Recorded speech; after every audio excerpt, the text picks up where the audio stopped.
तो पहले उठने का नियम लें कि सूर्य उदय के 1 घंटा पहले हम उठेंगे। देखो हमारी प्रार्थना मानना। तो इस समय सूर्य उदय कई बजे होता है? लगभग 6 बजे 6:30 बजे। 6। आप 5 बजे उठ जाइए और उठ करके सबसे पहला कार्य कीजिए, पृथ्वी के चरण स्पर्श कीजिए, भूमि के चरण स्पर्श कीजिए। और फिर आप जिस आसन पर बैठे हैं, देखो ध्यान से हमारी तरफ सुनना, जिस आसन पे बैठे हैं, जिस पे शयन किए थे, जिस सैया पर सोए थे, पृथ्वी को प्रणाम करने के बाद उसी सैया में 5 मिनट केवल बैठ जाइए और 5 मिनट बैठकर 5 संतों का नाम ले लीजिए। जैसे हम लोग श्री स्वामी हरिदास जी की जय, हरिवंश महाप्रभु की जय, हरिराम व्यास जी की जय, नागरीदास जी की जय, श्री ध्रुवदास जी की जय, 5 संतों के नाम याद कर लीजिए। इसके बाद नीचे उतरिए और पहले जो अपने माता पिता, अगर वो शयन कर रहे हैं तो कोई बात नहीं है, अगर वो शयन नहीं कर रहे हैं तो पहले जाकर माथा रखकर उनको प्रणाम कीजिए। इसके बाद आधा लीटर या 1.25 लीटर जितना आप जल पी सकते हैं, उस जल को आप हल्का सा गर्म करवाइए अपने माता पिता से, जो भी आपकी सेवा में हो, या अगर आप स्वयं कर सकते हो तो स्वयं हल्का सा। अगर 500 ग्राम पी जाए तो और अच्छी बात है, और इससे ज्यादा पी जाए तो अच्छी बात है। वज्रासन में बैठना आता है?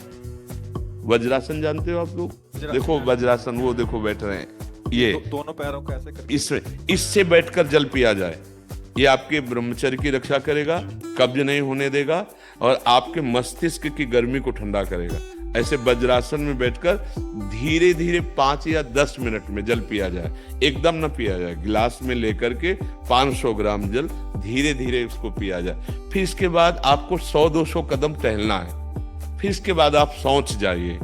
शौच अगर आपका पेट साफ हो जाता है, अगर नहीं साफ होता है, कोई ऐसी परेशानी लगती है, तो 1 चम्मच ईसबगोल की भूसी और छोटी हर का आधा चम्मच अगर रात्रि में दूध से या पानी से ले ले तो वो बार बार शौच नहीं लगाएगा, पर आपकी आंतें साफ हो जाएंगी। शौच जाने के बाद स्नान करें और फिर तुरंत, अगर आपको व्यायाम आता है तो करे, नहीं तो सीधा सरल बात होती है, 20 बार बैठ जाए बैठक और 10 बार लेटने वाली दंड।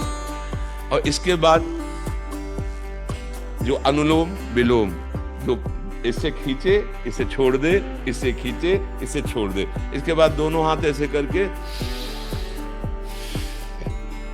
7 बार ऐसे कर, सीधा खींचे और सीधा छोड़ दे। इतना ही तुम्हारे लिए प्राणायाम की आवश्यकता है। अब अपनी दिनचर्या में लग जा। जो पढ़ाई का कार्य दिया गया है, आगे तुम्हें और भजन की बात हम नहीं कह रहे, जो पढ़ाई का कार्य दिया गया है वो भगवान की ही पूजा है।